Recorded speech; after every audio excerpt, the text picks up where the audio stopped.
1, 2, 3, 4, 5, 6.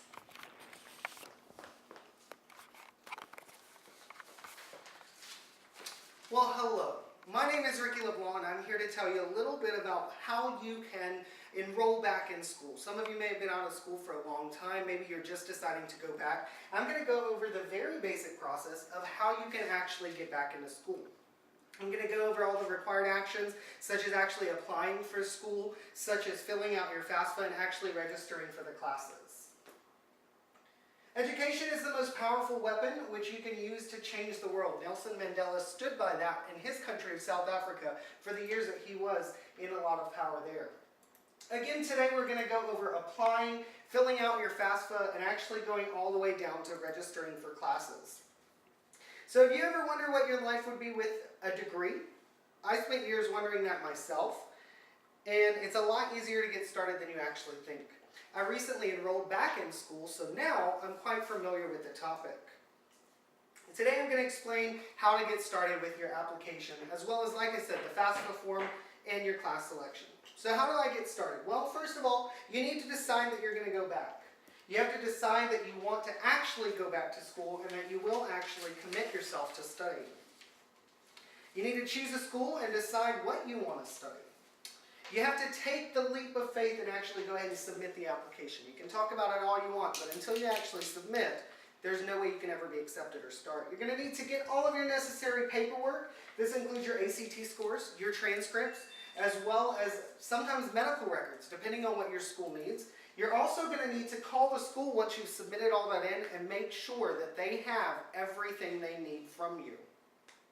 A lot of people say all of the time that they don't have the money to go back to school. Well, this was often thought of, which is why financial aid came into play. So you need to apply for financial assistance. The first way to do that is that you're going to fill out your FAFSA. It is required. It is an application required by any student wishing to receive financial aid, whether it be Pell Grants, government loans, scholarships. You're going to need to have a FAFSA done for all of this. Applying for the scholarships, you want to definitely make sure that you apply for any scholarship out there. Remember, a scholarship is free money. It's not something that you need to pay back. There are thousands of scholarships available, and again, you never have to pay those back. Now that you've applied and you've enrolled, it's time to register for your classes. First thing that you'll want to do is you'll want to contact your advisor. Now, your school will advise you or help you to discover more of what your advisor should be doing for you, and you're going to want to talk to that advisor to find out what classes you should take. You need to know what all of your class is about. If you're going to go into an English degree, maybe taking the hardest math at campus is not for you. So you want to make sure you want to know what each of the classes are about. Then you need to purchase your books. Now this can be quite costly, and again, this is where financial aid will definitely come into play. If you're going to be homeschooling, like I am, you're going to need to set up your study area. Now your study area, you're going to want to make it somewhere that's going to be personal, private, but it's also going to be somewhere that is away from where you do your normal activities. For instance, having your desk in your bedroom is not going to provide a lot of away time for you when you are away from school. You want to find somewhere that's quiet, distraction-free, comfortable, and again, only for your classes. You don't want to have any other activities in this area. This is your classroom. You're going to need to purchase all of your supplies. You need a computer. You need a printer. You're going to need paper, pencils, erasers, any type of school supplies that you would have to buy on campus, you're going to need to buy as well for your homeschooling.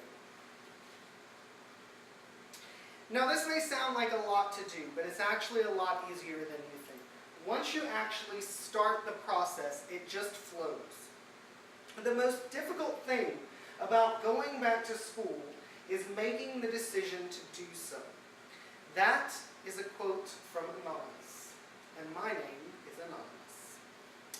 Well, going back to school may not sound fun, but taking yourself to the heights that you can with a degree are priceless.